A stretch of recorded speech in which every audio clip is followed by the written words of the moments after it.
Greetings and welcome to the channel. Mr. Wolf Recaps. Today we will watch the Australian science fiction film called 2067.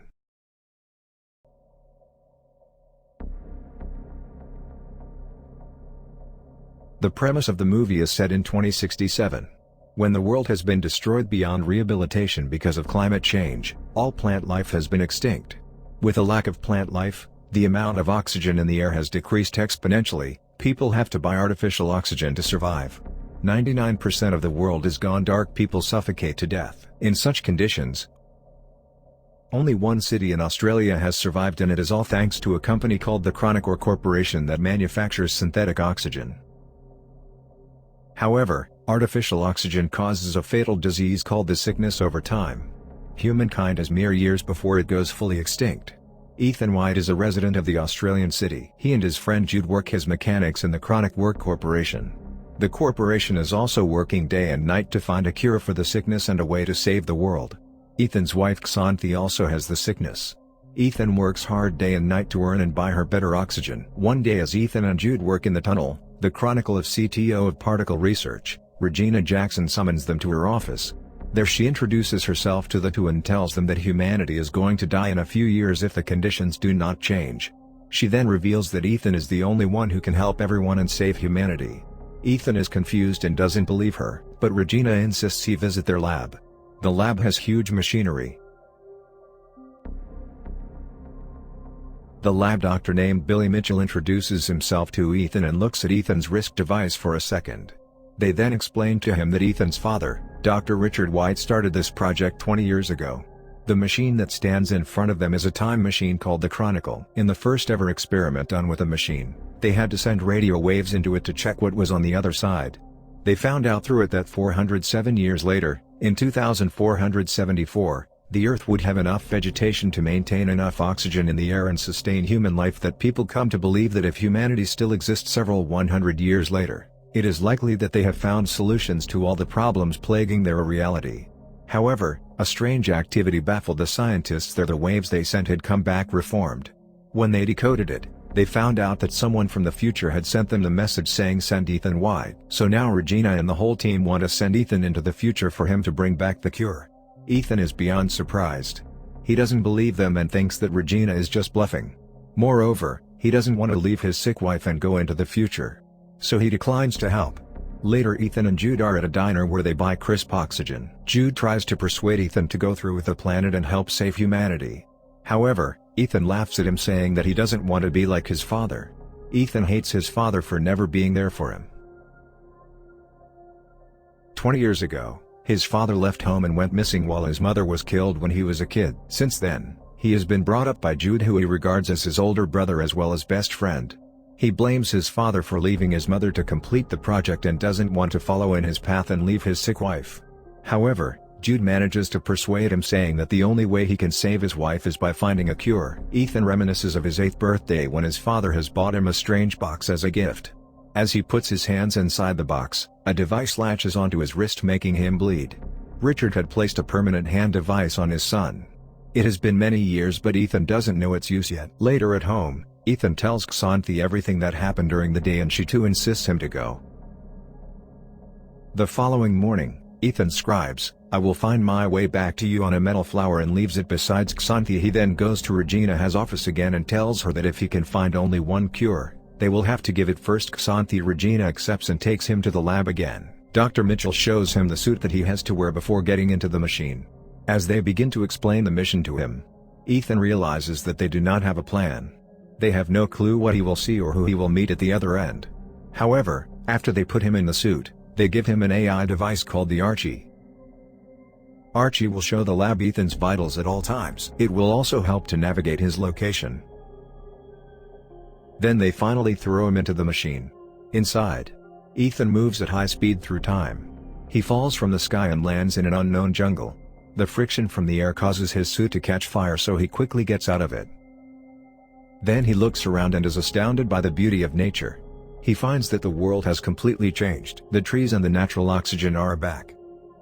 He walks in the direction Archie directs him and sees a bunker door of some sort. But what catches his eyes is a skeleton that lies right in front of the door. Its skull has a bullet hole in it. Furthermore, He looks at the name tag on it and is horrified to see his own name. The skeleton is Ethan's. Ethan also finds the skeleton's Archie and plays the last recording on it.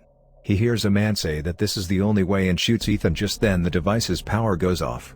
He is horrified, believing that this is the fate that awaits him. Then he notices the skeleton's rest device. It is identical to Ethan's except the light glows green in the skeleton's device, but Ethan's has been red his whole life. That night, he lights a fire and eats wild berries. It turns out that the berries were poisonous. Ethan vomits and starts to go unconscious. Ethan wakes up after a while and is surprised to see Jude in front of him. As it turns out, the lab saw Ethan's vitals dropping and assumed he was having a reaction to poison, so they quickly sent you to the future with the cure to save him. Sometime later, Ethan and Jude find that his skeleton remains there, which means his fate hasn't changed. They then use Archie to find another door. Some device scans Ethan's eye and grants them access. When they go in, a monitor welcomes him and asks him for a DNA sample. When he accepts it, his wrist device begins to work, making him bleed. After the blood test, it goes green, the lights to the room turn on, and then they realize that they are in Chronicorp's lab. 407 years later, the time machine is in front of them. Jude gets excited because now they have the means to go back to the past, but Ethan doesn't think so, of saying they haven't changed anything and he will end up dead just like the dead Ethan. Ethan checks the system log and finds a holographic recording made by his father, who explains that the time machine was originally designed to collect the oxygen data in the future planet and then transmit it back to the past. However, when his father first started the time machine, he received a message asking him to send his son to the future.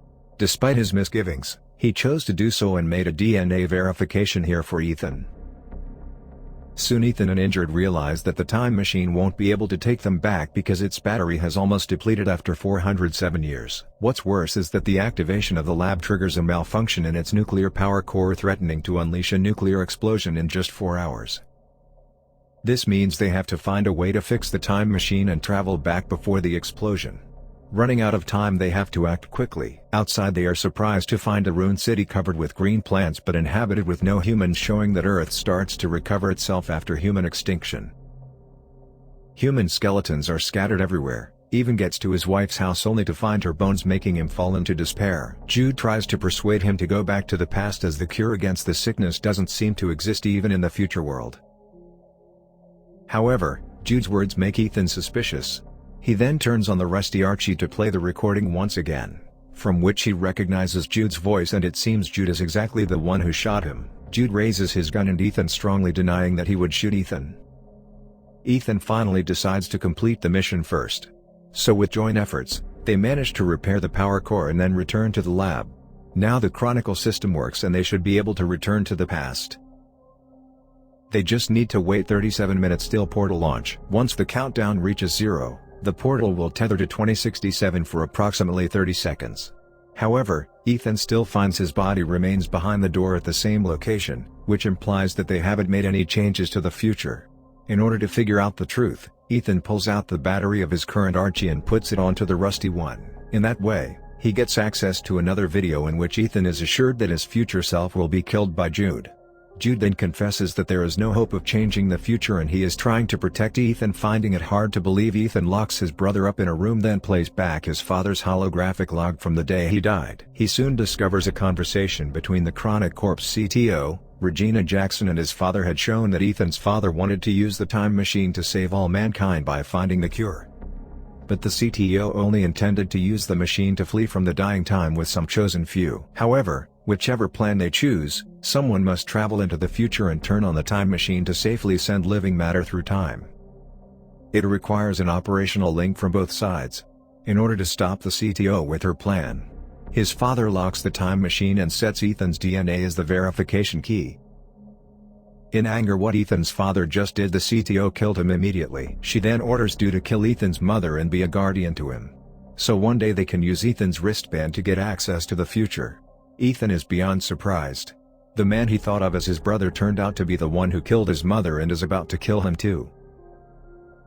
He also realizes that he has misunderstood his father, who didn't deliberately abandon the family. Knowing that Regina wants to bring a chosen few into the future, Ethan tries to shut the time machine down, But Jude rushes to stop Ethan and reveals that he's tasked here by the CTO to ensure that Ethan has sent in time to repair the power failure. Once Ethan activates the time machine, he should kill Ethan. However, Jude has formed close emotional relations with Ethan over the years, seeing his brother-like friend in that state because of him. He is guilt-ridden. So instead of shooting Ethan, he shoots himself dead. In rage and regret, Ethan is determined to fulfill his father's dying wish, which is to find the cure and save the dying humans. He looks into the monitor and finds the very first message written by his father. He deduces that the message sent Ethan White was sent by himself. Hence, he codes in the message again and sends it into the past, along with many other things. Meanwhile, in the laboratory of the year 2067, the CTO with a group of privileged chosen people are waiting anxiously for the time machine to be activated. To their shock, however, the time machine sends back hundreds of extinct plants along with a copy of the recorded murder of Ethan's father. Soon after, that time machine is destroyed by Ethan, resulting in the collapse of the CTO's plan. In the end, the CTO is arrested due to the murder, the plants sent back to 2067 or cultivated to revitalize the planet. Ethan's wife also receives a flower sent from him and understands his choice. While Ethan has to stay in the future world alone, he buries Jude and forgives him. A butterfly catches his attention and leads him again to the same entrance where Ethan is happy to notice that the corpse of his future self has gone. He rushes to take a look at the world outside and feels relieved to see a futuristic eco-friendly city. In contrast to the deserted one from earlier, his decision had changed the future of mankind. I hope you enjoyed the short preview of the film and be sure to watch it. You might like the film. Greetings.